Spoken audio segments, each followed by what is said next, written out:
Ukraine യുദ്ധം ആരംഭിച്ച ശേഷം റഷ്യൻ പ്രസിഡന്റ് വ്ളാഡിമിർ പുടിൻ ആദ്യമായി ഇന്ത്യ സന്ദർശിക്കാൻ ഒരുങ്ങുന്നു.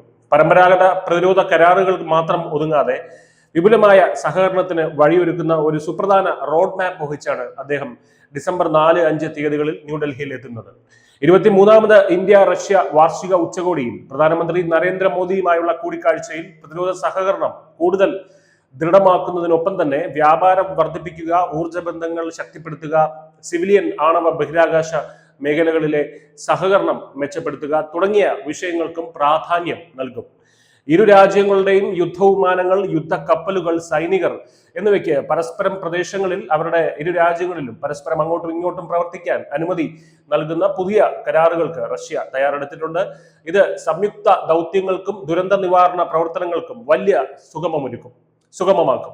ഉഭയകക്ഷി വിഷയങ്ങൾക്ക് പുറമെ റഷ്യ യുക്രൈൻ സംഘർഷത്തിനുള്ള പരിഷ്കരിച്ച 28ന് US സമാധാന പദ്ധതിയെക്കുറിച്ച് പുടിൻ മോദിയോട് വിശദീകരിക്കാനുള്ള സാധ്യതയുമുണ്ട്. മോസ്കോയ്ക്ക് നേരത്തെ നൽകിയ ചില ഇളവുകൾക്കെതിരെ യൂറോപ്പ് ശക്തമായ എതിർപ്പ് ഉയർത്തിയതിനെ തുടർന്നാണ് ഈ പദ്ധതിയിൽ മാറ്റങ്ങൾ വരുത്തിയത്. ഇതൊരു യുദ്ധത്തിന്റെ കാലഘട്ടമല്ല എന്ന് പുടിനോട് നേരത്തെ തന്നെ അഭിപ്രായം രേഖപ്പെടുത്തിയ പ്രധാനമന്ത്രി മോദി സംഭാഷണത്തിലൂടെയും നയതന്ത്ര ബന്ധങ്ങളിലൂടെയും എത്രയും പെട്ടെന്ന് ശത്രുത അവസാനിപ്പിച്ചും വേണം സംഘർഷങ്ങൾ അവസാനിപ്പിക്കേണ്ടത് എന്ന ഇന്ത്യയുടെ നിലപാട് ഉച്ചകോടിയിൽ ആവർത്തിക്കും. പതിറ്റാണ്ടുകളുടെ വിശ്വാസത്തിലും പങ്കുവച്ച ചരിത്രത്തിലും കെട്ടിപ്പടുത്തതാണ് ഇന്ത്യ റഷ്യ സൗഹൃദം. ഈ ഉച്ചകോടി പ്രതീക്ഷ ഫലം നൽകുകയാണെങ്കിൽ ഈ ബന്ധം കേവലം ആയുധ വ്യാപാരത്തിൽ ഒതുങ്ങില്ലെന്നും അടുത്ത ദശാബ്ദത്തിലേക്ക് കൂടുതൽ വിപുലമായ സഖ്യരാഷ്ട്രങ്ങളായി ഇന്ത്യയും റഷ്യയും മാറുമെന്നുള്ള ശക്തമായ സന്ദേശമായിരിക്കും ലോകത്തിന് മുൻപിൽ അത് നൽകുക. News desk, news India Malayalam.